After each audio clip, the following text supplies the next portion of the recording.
them to John chapter 3. John chapter 3, as we're in the book of John, we're going to be looking at a passage that's relatively familiar, but what I want to do is, I think that the passage we're looked at, I think that sometimes we miss the application. And so the passage is familiar, but I think we struggle sometimes with the application. And it's one of those things, when you get the application wrong, it just kind of makes a hash of everything, okay? And so John chapter 3, we're going to be in verse 25. Verse 25. We're going to do verses 25 through 30. So John chapter 3, beginning in verse 25, then there arose a dispute between some of John's disciples and the Jews about purification. And they came to John and said to him, Rabbi, he who is with you beyond the Jordan, to whom you have testified, behold, he is baptizing and all are coming to him. And we'll stop here for just a second. The John that they're referring to is John the Baptist. And John the Baptist was baptizing. In fact, I think that if you were to travel to this area in around 30 AD and said, I want to see the important prophet, the one who's going to change the world, they would probably take you to John the Baptist. So John the Baptist was preaching repentance. He was dressed in sackcloth. And he was baptizing people. And so he had kind of a following in a group of people. But then what happened is that when Jesus came onto the scene, a lot of John's disciples, in fact, if you look earlier in the book of John, some of Jesus' first disciples were originally disciples of John. And so some of John's disciples came to John and they said, hey, our people are leaving and they're going to this Jesus guy. Okay, so what should we do about that? John's response is, of course, quite striking. And he says, verse 27, John answered and said, a man can receive nothing unless it has been given to him from heaven. You yourselves bear me witness that I said, I am not the Christ, but I have been sent before him. He who has the bride is the bridegroom, but the friend of the bridegroom who stands and hears him rejoices greatly because of the bridegroom's voice. Therefore, this joy of mine is fulfilled. He must increase, but I must decrease. And we'll stop there. And John says, I mean, guys, are you kidding me? Like, the entire point of my ministry has been to say that I am getting ready for somebody who's coming who is greater.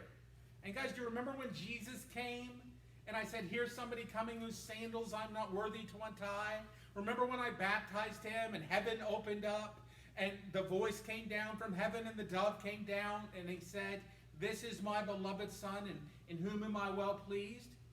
It's Jesus. My entire purpose of my ministry, the entire thing that I've been doing is getting ready for Jesus.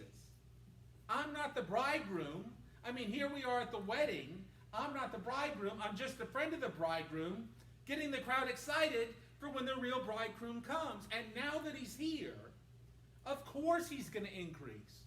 If every single one of my disciples left me and went to Jesus, that would be marvelous, because Jesus must increase and I must decrease. Verse 30, he must increase, but I must decrease. And so I thought that this was especially powerful, and I think that again, you've heard this before. You know, again, you sat under the ministry of Palmer and other teachers, and I know Palmer, and I know that John was one of his favorite books, so I'm sure that he's taught you this already. You've heard it before, but I think that there's sometimes a challenge in application. Now, I've never heard Palmer preach on this, so I don't want to criticize him, but a lot of times, here's the challenge when I hear this, and a lot of times what you hear is priorities, okay? So here they are. We're not going to draw on anything. And so here's the thing. In life, and I'm going to step away from the microphone, but I think I yell plenty loud. In life, there's all kinds of things that you could do, that you could kind of turn your life over to, okay? And one of them is work, okay? So we'll see if they stick up here, but oh, marvelous, they do. So you could work, okay? You could go to church, okay? Church is one of the things that you could get involved in. Family. Your neighbors. You could connect with your neighbors. You can do all these kind of different things. Politics. Okay? You can get involved in politics. You worry about your health. Some people focus on their health. Hobbies. All these kind of different things that make up a person's life through the day-to-day. And so what happens, though, is that we have limited time, limited money, and limited energy. And so what you have to do is that I cannot dedicate 100% of my time to work and dedicate 100% of my time to the church. So what do you have to do? You have to prioritize, okay? And so you look at some of these things, and some people prioritize them kind of differently. Some people say, my family is a priority. I work in order to support my family. I attend church because God is important. I share the church with my neighbors. Then I have some hobbies. Sometimes I'm a little worried about my health. And then politics are of little to no interest to me, okay? But other people prioritize differently, okay? And again, some people say, you know what, I don't have a family. And so politics is really important to me. And so I like to go online and I like to connect to the local party and I volunteer there. And so then, you know, I go and I take my politics and I share it with my neighbors. And then these hobbies that I have, one of my hobbies is politics, okay? And so here's the issue, and here's the problem, okay? And you guys already know this. You're smart people. In fact, I'll even ask you. What's one of the problems? Politics. Church keeps getting moved on. Yes. One of the problems that happens is that you can't do it right, okay? And so what happens is, when you organize it in a certain way, okay? And so let's say that you just choose to do this, okay? I'll put them in kind of a random order, okay? You say, this is the right order. This is the proper order, okay? This is the way that I have chosen to organize my life. Church is first, then my family, then my neighbors. I spend some time on my hobbies. I dabble in politics. You know, I post on Facebook or watch CNN. Then I care about my health. And then I work a little bit on the side. And what happens is you say, anybody whose list is not organized like this is doing it wrong. Okay? But then some people say, what is the most important thing? Church. What about your family? Well, maybe family is more important than church. Now, hobby and politics are almost always down at the bottom. That's easy, right? But then also, what's another problem with this? You gotta work. Gotta work. You have to do some things. It doesn't matter if family and church are more important. If you don't have a job, your family's living in a tent. There are all kinds of situations where you want to organize your life in a certain way, and you are unable to, okay? I would say that for me, this is going to surprise you, one of the things that's way down on my list is this one. You know why? Fish and only vegetables. Yeah. I mean, for 40 years, I don't eat a lot of vegetables. I don't do a lot of the things that you need to do in order to maintain your health. Why? Because I'm relatively young and I'm relatively healthy, right? So I don't eat my vegetables. Why? I don't want to. I don't exercise. Why? I don't feel like it, okay? Out of all these other things, it just so happens that for me, health is way down. But then what happens? As you age, it changes. As you're at a different point in your life, it starts to switch, okay? And so, all of a sudden, when I turned 40, I started to do a really strenuous activity. And you know what it was? I went to bed at night. And I never realized that was strenuous. But I woke up in the morning and guess what? It hurt. And you know what? Health went up a notch. My dad was fairly healthy. When he was about my age, he went to the doctor for a random stress test. He said, you know, I'm in fairly good physical condition. My chest has just been bothering me a little bit. And the doctor said, sit down in this chair. You're going to die in this office if we don't have bypass surgery today. My dad's priorities went from this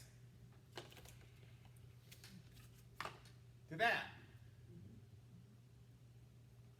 One of the things that changes is your stage of life. A couple of people here in the church are at a point where they've retired. And I both envy and hate you at the same time. They've reached the pot of gold at the end of the rainbow, okay? And you know what? So work is not important. But you know what happens to some people? Work has always been a priority. Work has been the way that they define their lives. Work has been their thing. And for some people, transitioning to a place where you don't work is really, really hard. For some people, again, you strive and put your health up at the top, and it is a priority, and then all of a sudden you're not healthy, and you're not the athlete, and you can't compete. And all of a sudden you have to rebuild a list, and you've spent a lot of time neglecting it. For tons of people, trying to find a balance between the work that you must do and the family that you need to work on, the work-life balance is incredibly difficult. And so there are all these kind of things. And then also, as Christians, what happens is that Jesus comes into the picture, okay? And we understand that as Christians, what we need to do is that we need to slot Jesus into this, okay? And I really appreciate what Mike said, the call out. Since Jesus wasn't up here, he said the church needs to be a priority. As Christians, we understand that we need to slot Jesus in here, and we need to figure out where he goes. The challenge is that sometimes he's not as important as my health. Sometimes, and this is not me calling you out, sometimes Jesus is not as important as my work. Sometimes Jesus is not as important as my family. Sometimes, again, this is not me calling you out. Sometimes Jesus is not as important as my hobbies. And the kind of crazy thing is that because, especially in a community like this one, in a church where people love and care about you, where we spend time and do fun things together, and even a service, I mean, we're connected to each other. I mean, sometimes I can connect my health to be encouraged to you at church and work, and Jesus slides down again. And so Jesus becomes to us, and again, not to you necessarily, but I find this in my own life. This is the tension in my own life, that sometimes Jesus is an add-on who fits wherever he can. And it's not helpful. It's not helpful to me, because Jesus is supposed to make my relationship with the church better, but as I kind of slot him in, it doesn't seem to be working. Jesus seems to make my hobbies better. I mean, he's supposed to, but it doesn't seem to be working. And this is where I think that we miss the application point. Okay? Because what John says is Jesus must increase, but I must decrease. And so here's how we understand that. Jesus must be important in the relationship that I have at my church. This is a crazy thing, but, you know, we'll set this like this. This is the easy one. Jesus must be more important than my hobbies. He must increase, but I must decrease. Jesus needs to be important than my family. Jesus needs to be more important than my work. Jesus needs to be more important than my health. And this is a proper list. Except for here's the next step. Jesus has to increase again, and I have to decrease again. And Jesus has to increase again, and I have to decrease again. And Jesus has to go up, such that this is not a proper board.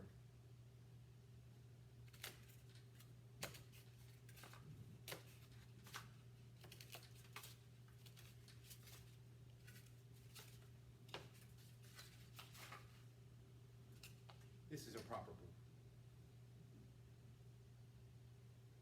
And here's the reason why. And I had a really fun illustration for this, and I nearly found the picture. But I want to tell you a story about the Stockless brothers, okay? There's a guy named Bob Stockless. He's from Pennsylvania, and he's about in his 60s. And Bob played the lottery, okay? And Bob hit. He bought a lottery ticket, and he hit. And he won $7, okay? But it was really neat because you can go online, and they actually did. You know when you win the lottery, they print out the big check? Okay? There is a picture online of Bob Stockless standing there with a big check for $7. Now, they don't normally do that. Does anybody know, have you heard this story? It was a couple of years ago. Does anybody know why they did that? Because on the same day, Bob's brother James Stockless also bought a lottery ticket. James Stockless also hit the numbers. And you can go online, and there is a picture of Bob Stockless standing there with a big check for $7, standing next to his brother James Stockless with a big check for $291 million. Brothers who won the same. Brothers who both bought winning tickets. Brothers who both won. Brothers who both got a big check. Bob won $7. James won $291 million. What can you do if you're Bob? If you won $7, what could you do with it? Be happy. Yeah, you could try and be happy, but it's not going to get you anywhere. What do you have to do to be connected? You have to be in a relationship with the one who has $291 million. It's not about what you have anymore. It is about your connection to the one who has so much more. And here's the thing. At the end of your life, you're going to stand in front of God. And God is going to judge you. And God is only going to judge you on your relationship with Jesus Christ. That your entrance into eternity is based solely on your connection to Jesus Christ, to the one that matters most. Not your work, not your family, not your neighbors, not your kids, not your spouse, not your church, nothing else except for what Jesus, who he is to you. And if that is the truth now, if that is the truth that will be true in eternity, and it is, if Jesus is the Lord of our life, if Jesus is preeminent in our life, then we should live our lives now in light of how we will live in eternity. And I want to show you what this means. You take things, and we'll take poor hobbies. Hobbies is the guy that always gets picked on in the list like this. Or we're going to take your hobbies, okay? So what I need to do is I need to build my board, because the way that it is going to be organized is Jesus and nothing else. But there's a lot of things that I like to do, okay? So let's say that I like to paint, okay? Let's say I like to paint. You know, drawings and paintings and stuff like that, and canvas, and you can do stuff like that. Let's say that my hobby is painting. If Jesus is the priority in my life, I can take my hobby, and you know what I can do? I can paint pictures of God's creation. I can use my hobby to give praise, glory, and honor to Jesus. I can go to the paint shop, and as I go into the paint shop on a regular basis and buy paints and brushes, I can engage the clerk who's there in a conversation. And, you know, oh, her name is Meredith, and Meredith, how are you? And Meredith, what is your situation? And Meredith, what is your background? And Meredith, what's going on in your life? And Meredith, can I pray for you? Meredith, do you go to church anywhere? Meredith, can I invite you to church? And your hobby becomes a way to connect your life and the life of other people back to Jesus. And that you can go and find a place to paint. And as you paint, you can encourage people. And your hobby can point people back to Jesus, or stop doing it. Your neighbors. You should be a good neighbor, right? Why should you be a good neighbor? Because that's just what it means to be in a part of a community and in a neighborhood? It's not what we're doing. But what you do is you find out who your neighbors are and what their names are. You go by every once in a while, you wave to them, you loan them a lawnmower. You don't yell at them even when they don't give the lawnmower back. You offer to help fix their lawnmower, and while you're over there fixing their lawnmower, you say, you know what, my name is Josh. How long have you had a lawnmower? Do you need another lawnmower? Can I help you with your lawnmower? By the way, you know, the reason I'm helping for you, I just love to pray for you. You know, I know that you know, things are tough with your spouse, and I'd love to to pray for you. I'd love to connect you. And you build relationships with your neighbor that draw your neighbors back to Jesus as you invest and invite. And I love the way that our church already does this. Because if you are not connecting with your neighbors in a way that brings glory, honor to Jesus, don't bother. Here's the toughest one. Your family. And I think it's especially neat that this week we're celebrating anniversaries in our church, the Hiltons and the Doves. You know why? Because your connection to your spouse, when your spouse is irritating and bothersome and just gets on your last nerve, and that's 17 minutes into your marriage, much less 17 years. Or I was talking to somebody and they say, why did it,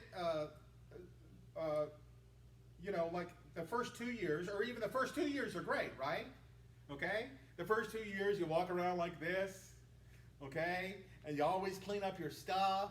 And if your wife needs help, then you grab the laundry and you fold your clothes and put them away. And for the first 2 years, it's great. But after 17 years, you roll in like this, and you kick off your shoes, and you flip them down to that way, and you look at your wife who's been sitting at home all day watching TV and hasn't even taken the time to make you a sandwich. And then she has the nerve to complain that you didn't fix the shed, even though she just asked you 6 months ago. Okay? And all of a sudden you start to hammer back and forth like this, and relationships are really hard. How do you get to 17 years? You say, it's not me. What? Do you say she's rich? I don't even want to hear what Mike Vernon said. Please don't answer that question. Please help me out here. Those relationships in the context of a church say that we have chosen to fight, we have chosen to stick it out together, we have chosen to do like this, because marriage is a picture of the way that Jesus loves the church, the way that Jesus serves the church, the way that the church loves Jesus back. Your kids, your grandkids.